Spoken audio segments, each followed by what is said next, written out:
Conexão Unicinos. Apoio Loja Peugeot. Olá, hoje é segunda-feira, 16 de junho. E você acompanha a Conexão Unicinos pela TV e pela FM 103.3.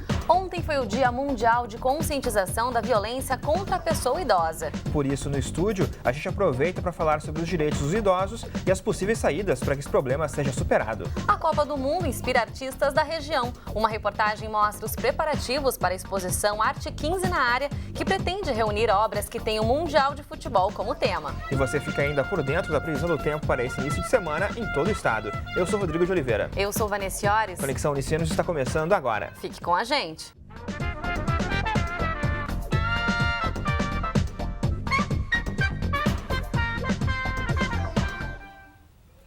Ontem, 15 de junho, foi o Dia Mundial de Conscientização da Violência contra a Pessoa Idosa. A data foi criada para promover o debate e combater o crescimento do número de idosos que sofrem com negligência e também com maus tratos. E para falar mais sobre os direitos dos idosos e as possíveis saídas para que esse problema seja superado, recebemos aqui no estúdio Suzana Wolff, professora de Gerontologia da Unicinos e coordenadora do programa Pro Maior. Também conosco o Paulo Roberto Luquezzi Soares, médico geriatra, e ainda Silvia Chusevski da Silva, presidente do Conselho Municipal do Idoso de São Leopoldo. Sejam bem-vindos à Conexão, tudo bem?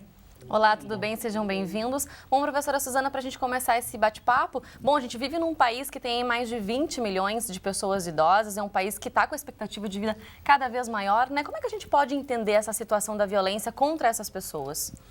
Bem, a questão, né, da violência, dos maus tratos, é natural em todas as fases da vida.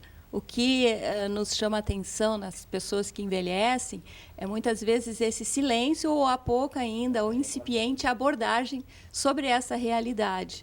Mas ela acontece com certeza entre os idosos e as outras gerações também sofrem com ela, certamente. E, doutor Paulo, no consultório é possível observar esses casos de maus tratos ou ele é mais invisível ou ele é, no caso, escondido das pessoas? Como você procede no seu consultório quando observa, né, um caso de maus tratos? Microfone, por favor. Normalmente, quando as pessoas buscam um atendimento, os familiares ou os cuidadores se expõem. E, dessa forma, o que eu vejo no consultório não é tão grave assim como a minha preocupação com aqueles idosos que não estão chegando no consultório. Então, o meu sonho seria que a gente trabalhasse com buscas ativas, que a sociedade se organizasse de forma a buscar e identificar na sociedade aquele idoso que está abandonado, está isolado, que não teve o acesso aos consultórios, vamos dizer assim. E, Silvia, como é que a gente pode, então, caracterizar como caso... O que pode ser caracterizado, então, como caso de negligência? O que diz, então, no Estatuto do Idoso, por exemplo? O que a gente pode dizer sobre isso? A negligência abrange várias atitudes.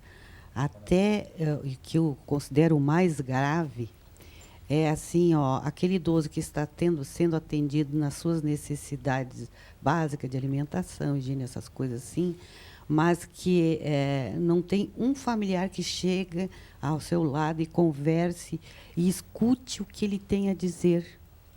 Então, os casos assim de violência que eu acho assim, nós estávamos comentando com o doutor, eu estava comentando com o doutor Paulo, que é uma violência mascarada, é aquela que não aparece quase. E é assim, é esse tipo, assim, a negligência de não ouvir, o idoso não pode ser ouvido, está velho, deixa, né? O que ele vai ter a dizer, né? Então, por que eu vou escutá-lo? Então, a violência meu Deus, a gente poderia falar horas, né? E o problema é que muitas vezes essas questões elas acontecem dentro da própria família, em casa, né, professora Suzana? A senhora também que tem contato direto com diversas pessoas idosas, né? O que pode falar a respeito disso? Realmente, Vanessa, a maioria dos casos, né, ou de negligência ou de outro tipo de violência, é no âmbito familiar. E uma característica específica do idoso, que muitas vezes ele não revela por até uma culpa. Eu não eduquei esse meu neto bem, ou esse meu filho, por uma situação da vida, eu não pude estar presente, e hoje, então, eu sofro, mas a culpa também é minha. Ele acaba relevando, então, achando que, enfim, aquilo ali faz parte da condição dele. Muito, e que não é necessariamente um problema que ele tem que ir atrás, que ele tem que reivindicar. E o revelar, né, doutor, é a situação de expor também a fragilidade da família, né, do pouco zelo. Então, os idosos que preservam muito essa situação, o nome da família, né, ou valores importantes, eles omitem muitas vezes para não trincar muitas vezes uma imagem, né, construída e que, na verdade, às vezes não é real, né?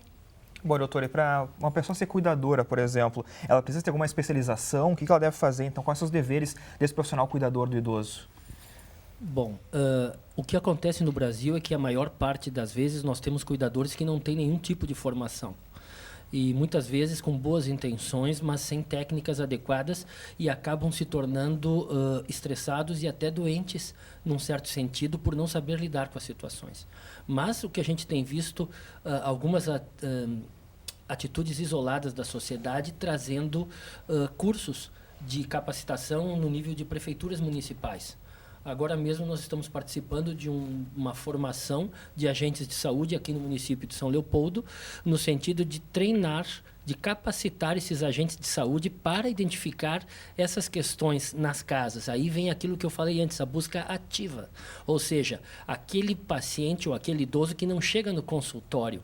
Então, eu estou muito contente com essa iniciativa, porque os agentes de saúde são as pessoas que conhecem a comunidade e vão fazer essa triagem e realmente estão sendo capacitados para começar a desvendar esse véu que muitas vezes é muito doloroso. E no município de Novo Hamburgo, eu também faço parte de um trabalho lá na área de treinamento de saúde coletiva na Prefeitura Municipal e nós estamos começando também com um olhar em relação à saúde do idoso, dentro das capacitações, colocar o tema do idoso também nas capacitações de saúde. E também, doutora, como é que é possível perceber também, a família está de olho nesse cuidador, quer dizer, ele vai contratar essa pessoa, muitas vezes não tem a capacidade de estar acompanhando sempre essa pessoa, né? Enfim, não sei, coloca câmeras, como é que faz esse acompanhamento? Qual que é o melhor caminho para ter certeza que realmente esse cuidador está cuidando bem aí do pai, da mãe, do avô, da avó? Primeiro que nós devemos deixar o idoso com o cuidador, mas não esquecer dele e do cuidador. Ou seja, as visitas constantes, o interesse constante, o revezamento familiar dentro dessa sociedade moderna de correria, que a gente não tem mais tempo para nada, mas assim, dividir entre os familiares e afins do idoso um tempo para cada um para ficar checando essas situações mesmo. Participar. O cuidador é um complemento e um suporte da família e não o único responsável pela manutenção da vida do idoso. E conversar com o idoso também, na verdade, né, Vanessa? Claro, com certeza, saber como é que está acontecendo. Se esse idoso também está familiarizado com essa pessoa, se ele gostou dessa pessoa, para poder conviver com ela, é importante. Isso vai muito ao encontro do que a Silvia está falando antes, né? Da pessoa ouvir, na verdade, né, o que a pessoa tem a dizer, né? Porque às vezes o idoso ele é tido como uma criança também, né? Dentro da família, como se não tivesse, né? Eu gostaria de ouvir um pouco a Silvia sobre isso, né? Como se a pessoa fosse uma criança, né? Ele não deve ser ouvido. Há uma prática nesse sentido. Envelheceu, se aposentou, esquece. Aí aquele objeto ali, esquecido num canto. Se esquece de toda a sabedoria que ele pode também trazer para a família também, né? Tranquilo. Eu sempre coloco, nesses anos todos, eu tenho 23 anos de conselho do idoso em São Leopoldo. Tudo que existe foi construído por um idoso. Isso é um problema também da nossa cultura, né? Quer dizer, a gente sabe que em outras culturas uma pessoa idosa, ela tem todo o respeito, ela é valorizada, né, professora Suzana? Então, esse é um problema também que a gente precisa enfrentar, que é uma realidade. E essa valorização, ela vem, então, muitas vezes de cultura, né, e de prioridades dentro da família, né, de respeito, de cuidado. E até aproveitando essa situação do cuidador, muitas vezes a família é pega de surpresa, uma situação de repente, né, que um familiar idoso necessita de cuidados, e tem no site do Ministério da Saúde um guia do cuidador familiar, que são aqueles primeiros passos, né, que a família se apropria. E agora, o que eu faço? Então, esse guia é do Ministério da Saúde, qualquer pessoa tem acesso e começa, então, a ter uma pequena apropriação desse tema, que é o familiar, que vai, como o doutor falou, não vai abandonar nas mãos de outro cuidador, e ele pode acompanhar, zelar e valorizar esse idoso com mais qualidade. Tá certo. Então, Conexão faz agora um rápido intervalo e na volta tem mais entrevista aqui no estúdio. É um instante só, a gente já volta.